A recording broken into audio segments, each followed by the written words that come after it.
So you probably signed up with BMI or ASCAP and have no idea how to actually register the works. It's all good. I'm gonna show you how to do it in this video.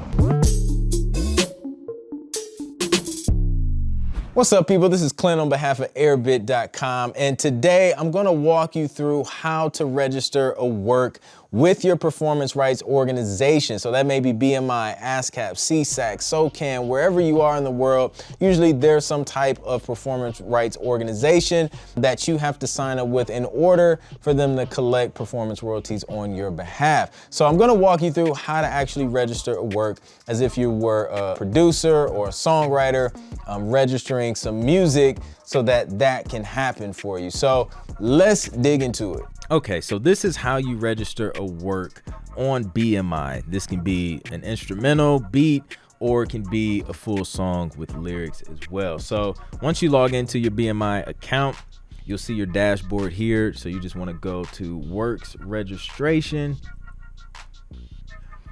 And here I have, let's delete that. Here I have a publishing company registered with BMI, ASCAP, and CSAC. So I'm going to use my publishing company. It's going to be a little bit different versus a writer. So let me explain. If you're a writer, right, and you don't have a publishing entity, if you're with BMI, that's okay. You don't need a publishing entity to be able to collect your publisher's share of performance royalties.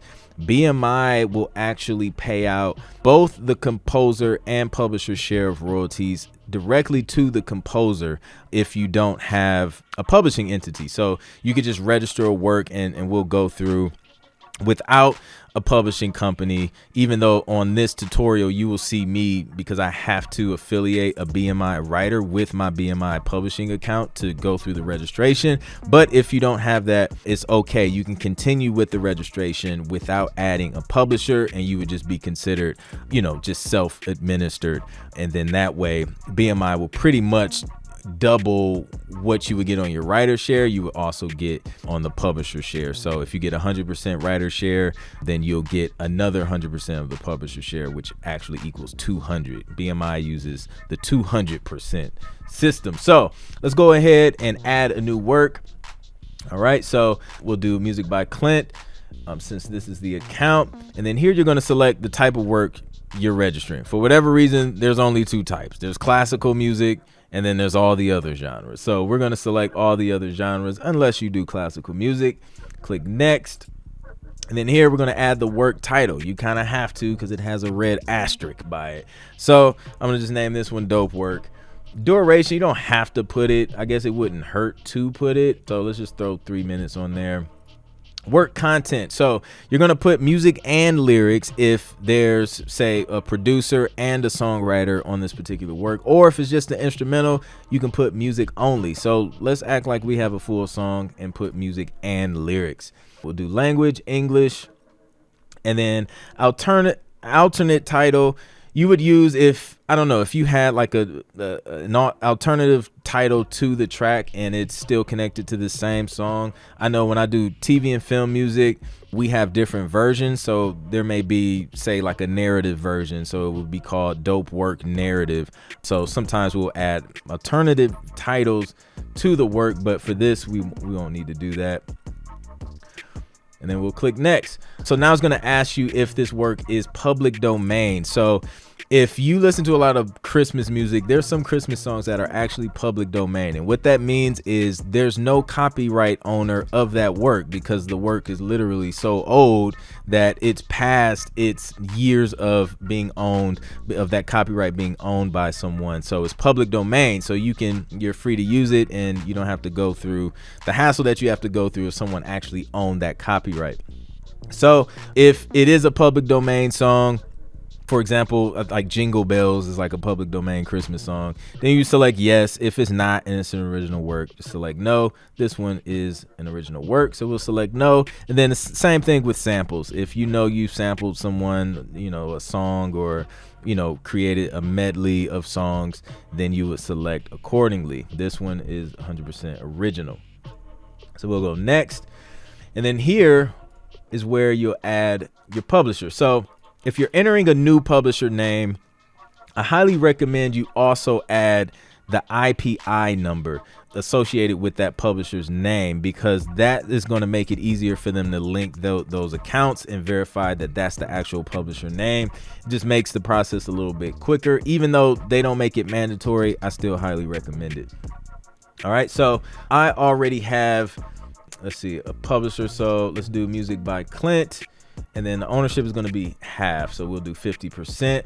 Collection percentage is going to be the same. In most cases, it's going to be the same as the ownership percentage, unless you're in some special kind of situation or deal or something like that. So we'll do that. Since I did 50% and this is a full song, I'm going to add another publisher. So I'll use the one with CSAC, since I'm a CSAC writer. That's where my writer account is registered. So ownership will be 50% for this as well. Collection 50%. So I'm pretty much acting as if I produced the song and then someone else wrote the song. So we'll click next. Now we have to add writers and connect them to the publishers that we added. Now, as I mentioned earlier, if you don't have a publishing entity or both of the writers and producer don't have publishing entities, it's okay if you're with BMI. You don't need that entity to collect your publisher share of royalties. You can just skip the publisher part, go straight to the writers, and just note that you don't have a publisher. And then if both of you are with BMI, then you'll just get both writers and publishing shares paid directly to you. If there's a writer with ASCAP, usually you have to have a publishing entity with ASCAP to be able to collect the publisher's share of royalties. So now that we have that, we're going to link some writers up to these publishers. So let's add this. We'll call them the composer. Writer share is going to be 50. This usually should match up with each publisher. And then we're going to select here and select the publisher that applies to. Since this is a BMI writer, we're going to apply that to the BMI publishing account. And then we'll select next. And then we'll add another writer, which I could have did that from there. And I'll add a CSAC writer to the CSAC publisher. And I'll make that one the writer. Now, when you, at the beginning of this registration process, you have the option to select music and lyrics or just music only. If you select music and lyrics, then there has to be the author, and the author is usually the songwriter, whereas the composer is the producer or the person who, created the music. So I'm going to select author for this because the first one I selected composer, and then I'm going to connect this to the CSAC publishing account. All right, and then click next. And now, as you can see, your publisher total should equal 100%. Your writer's total should equal 100% as well. Now, if there were just writers, our goal pretty much when registering with BMI is to have a total of 200%. So if we were only doing writers, then you would probably have to put 100% for each writer share so that it equals 200%. I'm not sure. I know they changed it a little bit since I was a writer with BMI. That was some years ago. But try it either way. Don't hold me to it. It's either 100% or it may just be 50%. And then if you go in and select this writer does not have a publisher, then it may automatically adjust so that it ends up equaling 200%. So just something to keep in mind. Next, so we're good to go there. All right, are there any artists? Since this is a full song, I guess we'll say yes. Are there any recordings? Yes, if there's a recording. No, if there's not. Was this work created for film, TV, theater, or music library? So if you're not creating music specifically for TV, film, theater, or music library, you can select no. And even though I produce music for TV, film, library, I select no. Usually I don't even have to do this, because usually if you're with the music library, the music library does all of that. So they're handling this part of just registering your works and things like that. So I don't really have to worry about it. You wouldn't either if you're in the TV and film space. But if you're self-publishing your stuff, then obviously that's a different situation. But this work, we'll just say no, and then next. And then this is where we'll add that artist name or band name. So we'll call the band name Dope Band. Click next.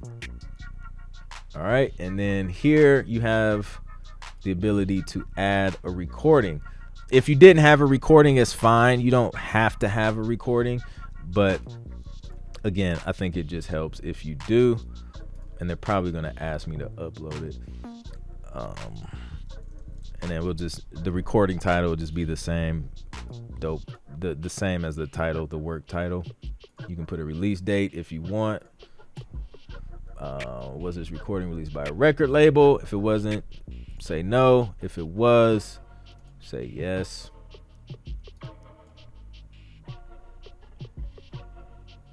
All right. Oh, it looks like that you don't have to upload any MP3s or anything like that. So cool.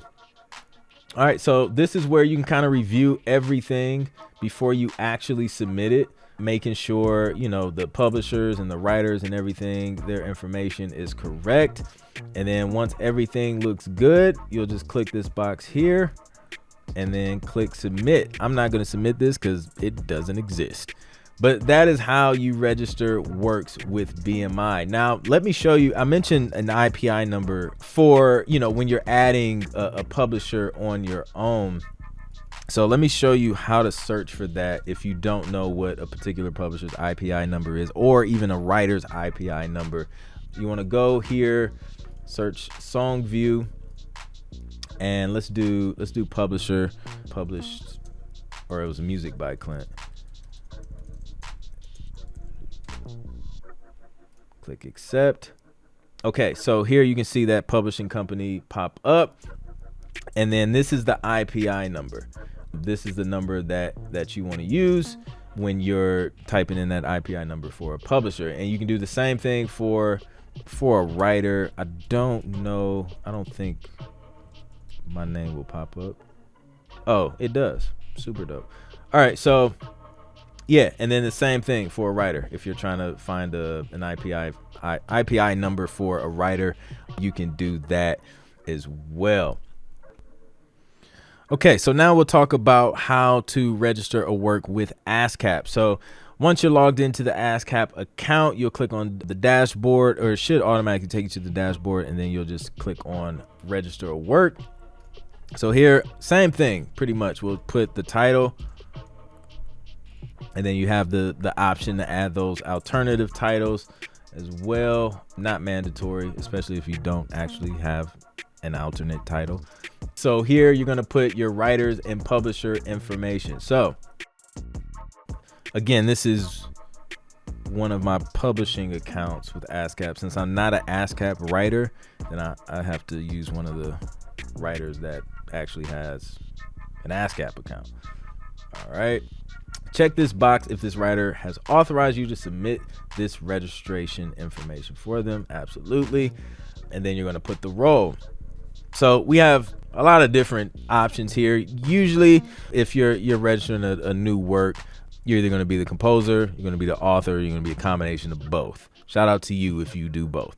So we'll call him composer because he was one of the producers. So we'll select composer. All right, and we'll do half and half for this one. Now, the thing with ASCAP that's different than BMI, whereas BMI works off of kind of this 200% system where there's 100% writer shares and there's 100% publisher share. ASCAP pretty much splits that in half and makes it 100% situation. So you'll have 50% writer share and then 50% publisher share. So if there's two writers registering a work with ASCAP and those two writers are splitting royalties half and half, 50%, It's really going to say 25% when you register with ASCAP, because everything has to add up to 100%. So writer share has to be 50%. So if there's 2 writers and there's 50%, then each writer will have 25%, right? So we have that. So then we're going to add the other writer. So add myself. Roll. Let's say I was the author. Oops, see, I have a habit of doing 50%. That's the weird thing with ASCAP. So 25%. So now you want to add the publisher and attach the publisher to that writer. So where'd it go? It just disappeared. Okay, so I'll use my ASCAP publishing account for that. And then this share is going to match the share of that writer's. And as you can see here, if this number's in the red, and something ain't adding up right. So you got to make sure everything is adding up and equaling that 50% on the publisher share, just like it is on the writer share. All right. So now let's pick a publisher for this. There we go.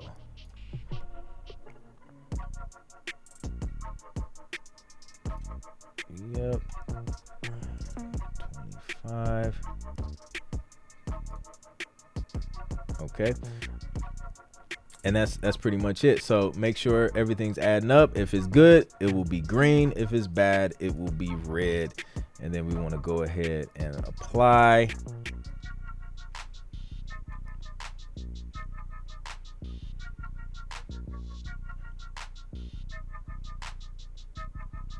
All right. So now we have other questions here. Has it been recorded? So you can put the recording artist, call it Dope Band, put the sound recording title, Dope Work, release date. What's the date? The 16th. All right. Has this work been performed? If not, skip. So if there's an artist, then well, it's kind of the same thing. If it hasn't been performed, then you can skip it. If it has, then you can add that. This isn't mandatory. Obviously, they'll tell you if you can skip it if it doesn't apply to you. So let's see. Nope, we can skip that. Is this a concert work? Nope, we can skip that. Does this work include a sample? It does not, so we can skip that. If you did sample, then this is where you would put that title. And then you would have to add the writers of that particular work as well, because they need their publishing. Let's see, does this work use public domain elements? So yeah, same question as BMI. If it is public domain, then you would put that in there as well. It's not, this particular work isn't public domain, so we get to skip that. Do you know the performance time of this work? So if you have the length of the track, you can put that there. Not mandatory. And then from there, you just hit submit, and then it submits it. Now, I won't hit submit on this because, again, it's not a real work, but that's pretty much it. The big difference on ASCAP is, having to have that publisher on there. Let's see what happens if we take the publishers off, if it'll let us. Well, it won't let me do it because this is a publisher account, so it's probably gonna be like, what do you mean? But let's see, just in case.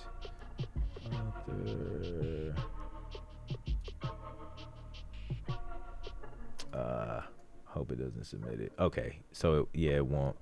So yeah, so with ASCAP, it definitely requires you to be attached to a publisher. If it's a writer's account, I feel like ASCAP should have a way to, kind of like BMI does, to have it to where you can, just be self-administered or something like that. They may have it. I don't know if it's changed. Again, I'm not an ASCAP writer, but if you're an ASCAP writer and you have some insight on this, on if you have to have a publishing company to be able to collect your publisher share, then just let us know. Give us some insight. But I don't think you can without having that publishing entity.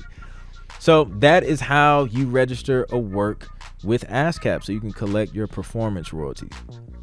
Now, if you're located in other countries outside of the US, then you would have your respective PRO to register with as well. For example, if you're in the UK, you will use PRS to collect your performance rights, or not your performance rights organization, your performance rights royalties.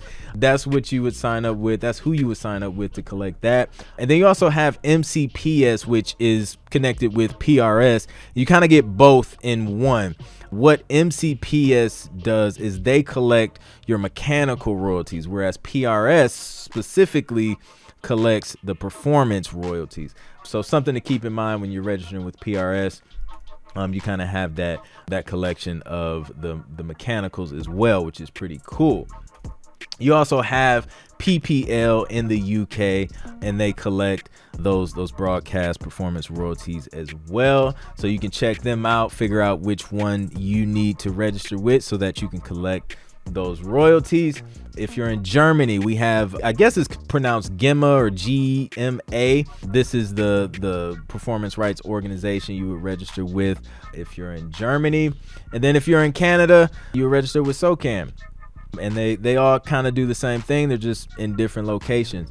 So make sure if you're in any of these countries, you check these websites out, do some research, hit them up, ask them whatever questions you have. I know most of them have, frequently asked question pages on their websites and things like that to give you more information. But yeah, hopefully this video has helped you and kind of clarified how to go through the registration process. And the reason you go through that registration process is so that you can collect performance royalties from your music being used in different situations that qualify for a performance royalty. If you haven't already, please be sure to like, share, and subscribe. And also join us on the Airbit Discord community. The link to that will be in the description below. That's all I have for you today. I'll catch you on the next one. Peace.